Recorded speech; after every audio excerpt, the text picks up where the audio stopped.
Hello, welcome to my review of Fallout 76. Steam said my review was, I thought it was just a few characters too long, but I guess it was 5,000 characters too long, and then I tried to put part of it, probably just cut it wrong, and put the short part, cut too little of it. It said it was too long still, about like 2,000 characters. Tried to put the other part in the comment.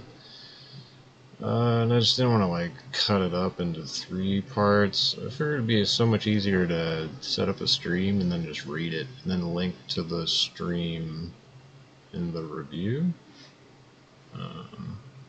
These reviews are always really well written, well thought out. So I figured it'd be good to like go back and read it aloud. And I also have to like hold my mic button down this whole time, and I can't. So I'm gonna let off of it occasionally to like scroll. Probably. I'm also gonna max this out a little more.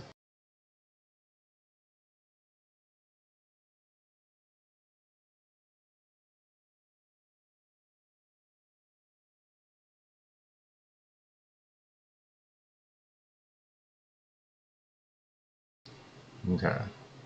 And then I also can't see. I'm gonna drag OBS down so I can see my mic level.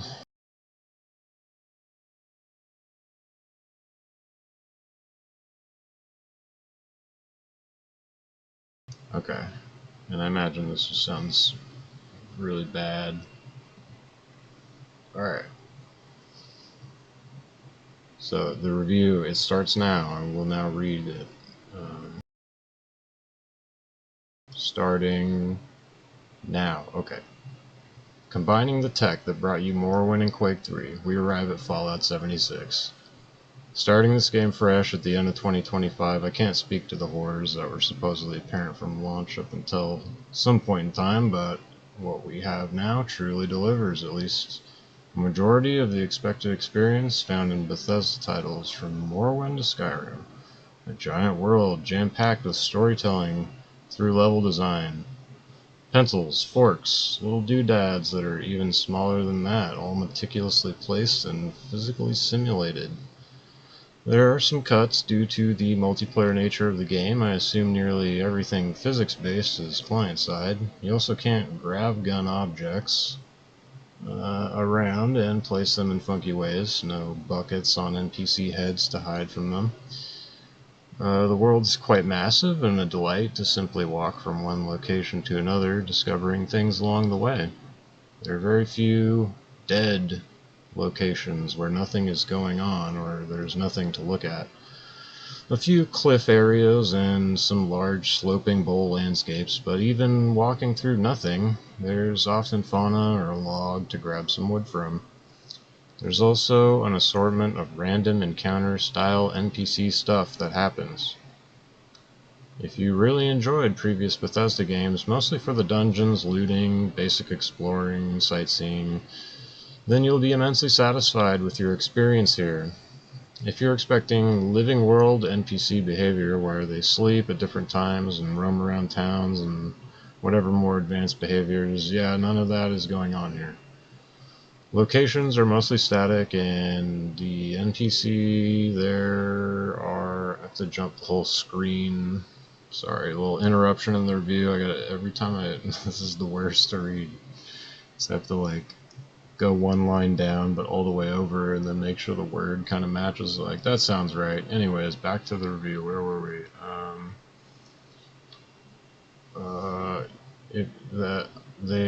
Living world, and locations are static, and the NPC there are often invincible.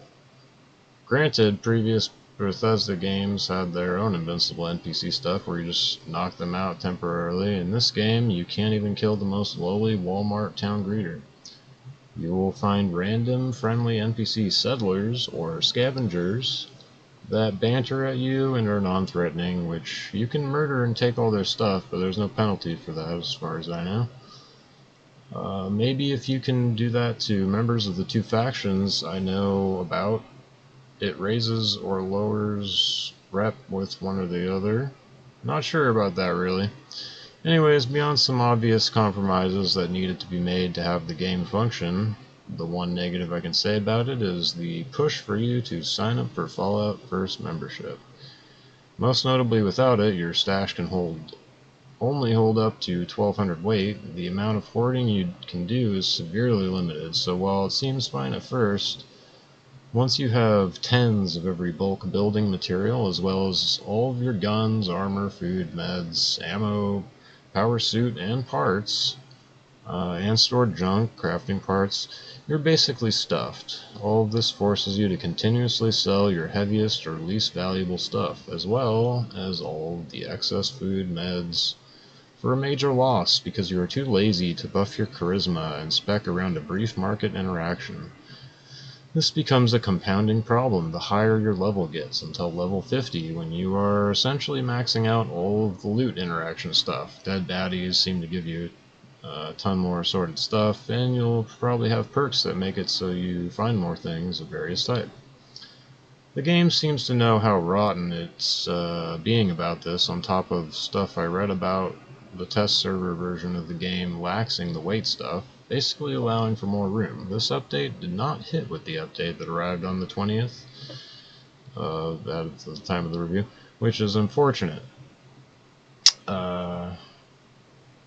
Anyways, the game seems to know all this, so on top of a potential future patch to ease up on the penalty, there are nearly 2 handfuls of unique perks you can take, all to reduce the weight of various types of items. You can bet I took them all, and their inclusion ranges from most commonly being found in strength to some other special categories as well. One is endurance, I know. You can also find or craft items that help with weight, and your power armor can help you carry more as well. Even so, I find myself currently at 500-600 weight, and I just play over encumbered the entire time. In this game, compared to prior games, you can still move at full speed. It just costs AP when over encumbered.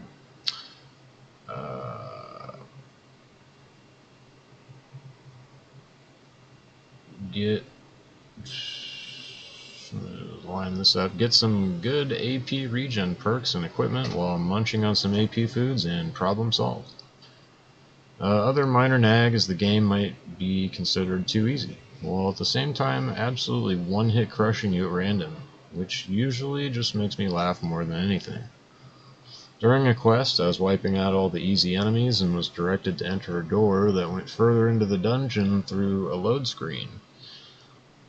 Before hitting that load screen, approaching the door, and someone came through it, or if you're familiar with Bethesda games, the guy just phased or materialized into reality.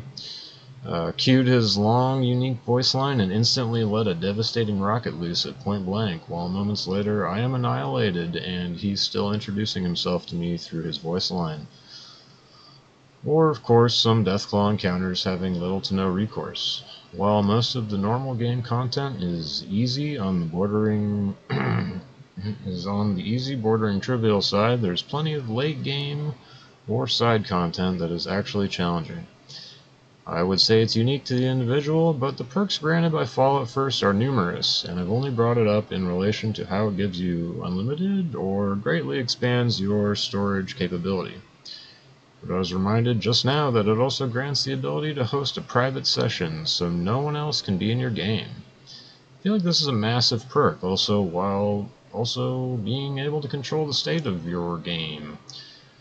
I think you can also tune elements of the experience also. While this game rides or dies on its living world, ran by the actual players running around. I don't know if I said this later on, but I wanted to compare it to Death Stranding. So you're just like, I mean, I've never played that game, but you're just walking around and like, oh, someone made that bridge. Like, you can make a bridge over rad water or something. Like, you can do things to help players out, or like give them stuff, or I don't know. You can affect another player's game in like somewhat meaningful ways, but it's just very limited to that small camp space. Alright, anyways, no idea where I was. Oh, this is going to be bad for the review.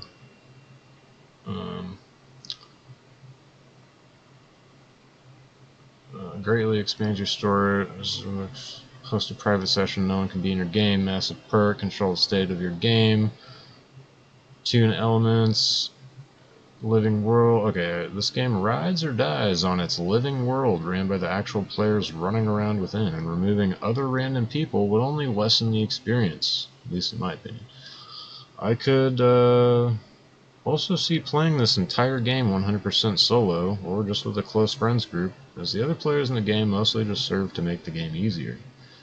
Whether it's the party system allowing free fast travel to a player or their camp, or just the general perks you get for being in a party with other players.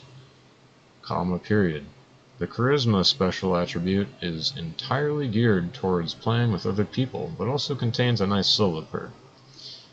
Anyways, the unique camps that I have seen, which are fun to build and let you do some sketchy stuff within the game world, really feel like interesting additions to what would otherwise be an entirely static world. Every game you join will have those slight alterations by players. Granted, the world is so massive and the camp area is so small, so the impact is relatively tiny. But as I said before, you can build in some questionable places and in theory mess with someone else's game. Let me scroll down here.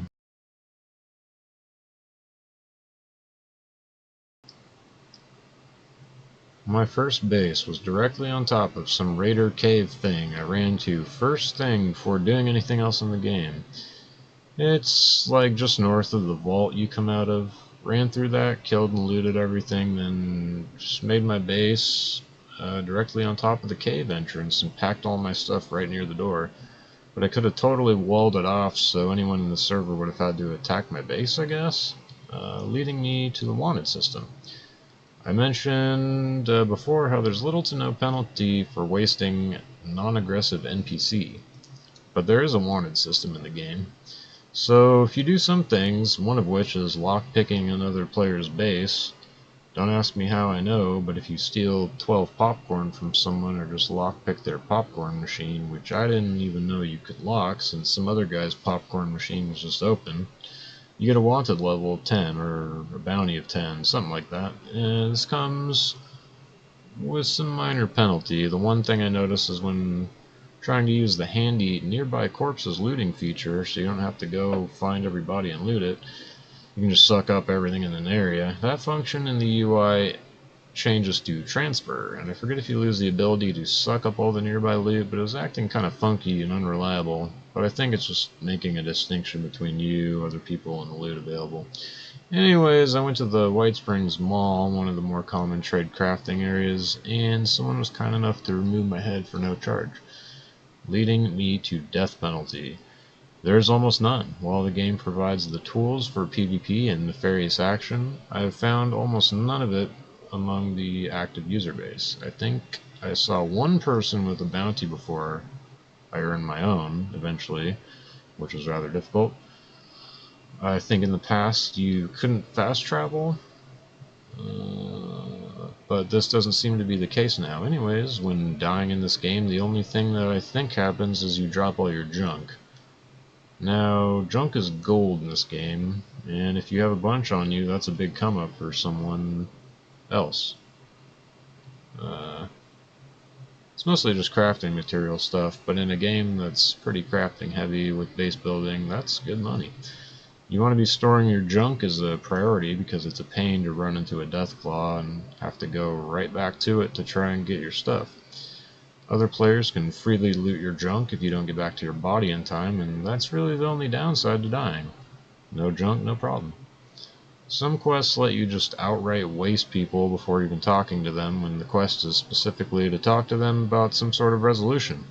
But I think in those cases the game either has a single option for bypassing combat with some potential further quest line, or having the same exact outcome as shooting them the moment you see them. You end up fighting anyways, probably.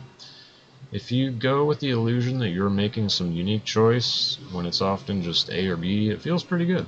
But those moments are a bit sparse. The dialogue is great. There's tons of terminal entries, notes, and other stuff to read. Plenty of radio signals to turn into, that should be tune. turn your radio on into... You can buy 3 different radios with different music for your bass, but I think there's way more than that. Oh yeah, and there's photo mode, which adds so much to me in a game, and God bless it. A photo mode and a non-stop live multiplayer game. Getting attacked by a horde of monsters, no pausing, grab that shot, quick. Player event happening, and there's like 10 uniquely geared people jumping around or maybe sitting or playing instruments because the quests demand that of you. There's something about a good photo mode in games that really adds so much for me. It's got a nice little bubble you can freely move the camera around in, looking at all angles with camera tilt, FOV adjustment, filters, enough to make that shot extra special. The combination of the handcrafted world, where every 10 steps is a brand new vista worthy of your time simply for admiring the placement of all the objects or plants around you, the undulating terrain, the shadows. This is full-blown last-gen tech, and hot damn does it feel like it to play. Some of the city environments are completely drenched in detail and scope to the point 40 FPS is just an inevitability. This game is also super demanding, running over the 6 GB of VRAM I have, unless I ran it on most things medium to low. Couldn't even squeak out high textures. But anyways, being able to stop and look at the exact angle you want is pretty incredible. It's also a nice novelty that shots you take on both the in-game camera item you can craft film for, and there's a quest for those shots, as well as the photo mode shots you take show up during loading screens. If you like games and know the effort required to deliver a basic product, and then know what coats of love on top of that are, you will be peeling back the layers for some time here. If you hate sightseeing, admiring level or environmental design, can't stand walking sims, hate decent voice acting, avoid for sure. There's stuff I haven't even touched yet, like the weapon crafting, which I think is mostly lifted from Fallout 4, along with most of the gunplay of weapon combat. I've been playing a lot of Arena Breakout Infinite, and the weapon crafting in that is pretty detailed. Having not engaged with this game's weapon crafting just yet, but doing basic observation, it seems to be properly detailed as well. Add all sorts of scopes and custom bits onto guns, as well as give them more fantastical, legendary Diablo RPG style godly play to the whale stuff.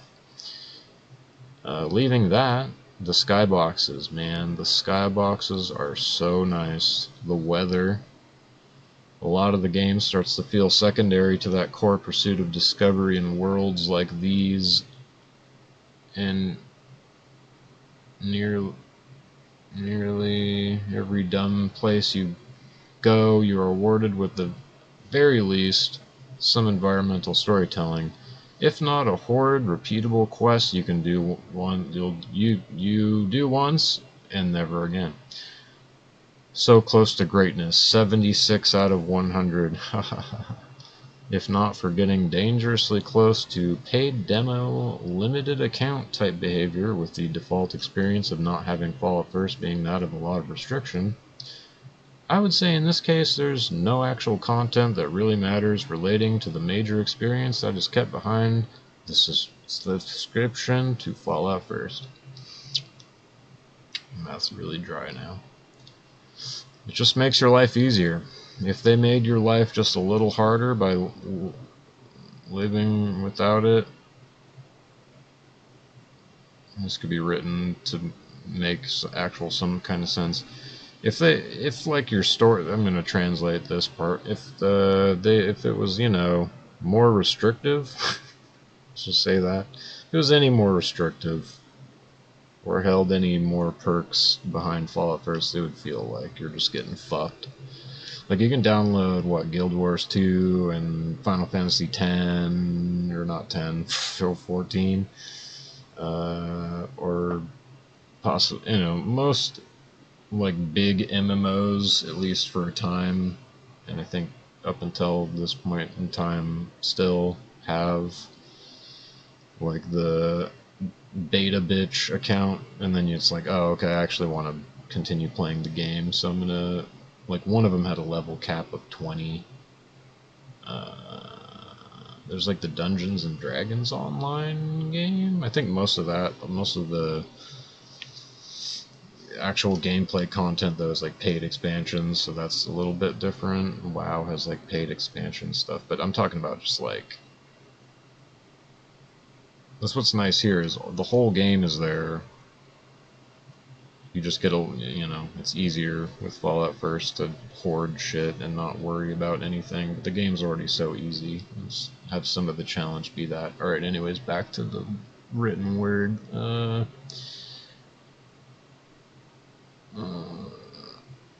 Yeah, if they made your life just a little harder by living without it, I would probably tell you to avoid. But the game is too good overall, and without some restriction that it does employ, the game might ultimately feel banal.